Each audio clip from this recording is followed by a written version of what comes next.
Hi guys, കേരളത്തിൽ മാത്രമല്ല ഞങ്ങളെ സ്നേഹിക്കാൻ അവിടെ പൂനെയിലും ആൾക്കാരുണ്ട് കേട്ടോ. അപ്പോൾ ആ ഫാമിലി, ഞങ്ങളെ സ്നേഹിക്കുന്ന ആ ഫാമിലീൻ്റെ അടുത്തേക്ക് പോവുകയാണ്. ഇത് അവൾ തുടയ്ക്കാണ്ട് എന്നെ കൊണ്ട് തുടപ്പിക്കുന്നതൊന്നുമല്ല, അവൾക്ക് ഡസ്റ്റ് അലർജിയാണ്. പൊടി ഭയങ്കര അലർജി ഉള്ള ആളാണ്, അതുകൊണ്ടാണ് ഞാൻ തന്നെ തുടയ്ക്കുന്നത്. അല്ലാണ്ട് ഇനിയിപ്പോൾ കമൻറ്റ് വരും പാവത്തിനെ കൊണ്ട് തുടപ്പിക്കുന്നതെന്ന്. അതാണ് ഞാൻ തന്നെ എടുത്ത് പറഞ്ഞത്. ഇവിടെ ഗേറ്റിൽ എൻട്രി ചെയ്യാണ്ടായിരുന്നു. എനിക്ക് ഓർമ്മയില്ലായിരുന്നു ഞങ്ങൾ വരുന്ന ഇവിടെ എൻട്രി ചെയ്യണമെന്ന്. എന്നാൽ ഞാൻ ID കാർഡ് എടുത്ത് വരുമായിരുന്നു. ഞാൻ എൻ്റെ ID കാർഡും എടുത്തില്ല, ക്യാൻറ്റീൻ കാർഡ് ഉണ്ടായിരുന്നു. അപ്പോൾ അവളെ വെട്ടിയുണ്ട് എൻട്രി ചെയ്യാൻ.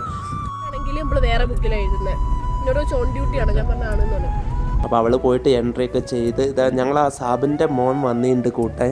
അപ്പോൾ അവനാ ഈ മുന്നിൽ പോകുന്നത്. അപ്പോൾ അങ്ങനെ ഞങ്ങൾ അവിടെ ക്വാർട്ടറിൽ എത്തിയിട്ടോ. എന്നാൽ തന്നെ ഒരു സ്ട്രോബെറീൻ്റെ ജ്യൂസ് ഉണ്ടായിരുന്നു, അതിൽ തന്നെ വയറേറുന്നു. പിന്നെ ഇതാ ഈ കാണുന്ന വിഭവങ്ങളൊക്കെ ഉണ്ടായിരുന്നു. നോമ്പ് തോറയും പിന്നെ ഞങ്ങൾ വരുന്നതിൻ്റെ കൂടെ സൽക്കാരം കൂടെ ചേർത്തിട്ട് ഇതാ സാബിൻ്റെ വൈഫായ ഞങ്ങളെ സ്വന്തം റംഷിത്ത ഉണ്ടാക്കിയതാട്ടോ. ഇത് മൊത്തം അവർ ഉണ്ടാക്കിയതാണ്. ഞാൻ കരുതി പുറത്തുനിന്ന് മേടിച്ചിരിക്കുന്നു, അല്ല സ്വന്തം കൈകൊണ്ട് ഉണ്ടാക്കിയ ഐറ്റംസാണ്. അതുകൊണ്ട് ഞാൻ എല്ലാം ടേസ്റ്റ് ചെയ്ത് നോക്കി. അതുകൊണ്ട് എൻ്റെ വയറ് ഫുള്ളായി. ഞാൻ ഏതൊക്കെ കഴിക്കണമെന്നുള്ള കൺഫ്യൂഷനിലായിരുന്നു, പക്ഷേ എല്ലാം കഴിച്ചു നോക്കി. നല്ല അടിപൊളി ടേസ്റ്റ് ആയിരുന്നു. അതുകൊണ്ട് എല്ലാം ഞാൻ കഴിച്ചു. റംഷിത്താക്ക് ഞങ്ങളെ വക ഒരു സ്പെഷ്യൽ താങ്ക്സ്, ഇത്രയും അടിപൊളി ഭക്ഷണം ഒരുക്കി തന്നതിന്. ഇനി ഞങ്ങളിവിടെ ഇതിൻ്റെ ഉള്ളിൽ തന്നെ മൊത്തം ഒന്ന് കറങ്ങാൻ വന്നതാണ്. സാബ് ഇന്ന് ഇവിടെ മൊത്തം കറക്കിയിട്ടേ ഞങ്ങളെ വിടുള്ളൂ എന്ന് പറഞ്ഞാണ്. അപ്പോൾ ഇവിടെ ഒരു ബോട്ടിങ്ങിന് ബുക്ക് ചെയ്തിട്ടുണ്ടായിരുന്നു. അപ്പോൾ ബോട്ടിൽ കയറാൻ പോവുകയാണ്. ഇതൊക്കെ സാബ് എന്ന് ഞാൻ പറയുന്നുണ്ട്. ഞങ്ങളെ സ്വന്തം യൂസഫ് സാബാണ്. സാബിൻ്റെ പേര് ഇതുവരെ പറഞ്ഞില്ല. യൂസഫ് സാബാണ് ഞങ്ങൾക്ക് വേണ്ടി ഇത്രയും സൗകര്യം ഒക്കെ ഒരുക്കി തന്നത്. അപ്പോൾ ഞങ്ങൾ ഇത്രയും സ്നേഹിക്കുന്നതെന്ന് പറഞ്ഞ ഫാമിലിയാണ് ഇത് ഈ കാണുന്നത്. അപ്പോൾ ഇവർ കുറേ ആയി ഞങ്ങളെ വിളിക്കുന്നത് വരണം എന്ന് പറഞ്ഞിട്ട്. ഇവൾ കഴിഞ്ഞ പ്രാവശ്യം നാട്ടിൽ പോയിട്ട് പിന്നെ ചെല്ലാൻ പറ്റിയില്ല.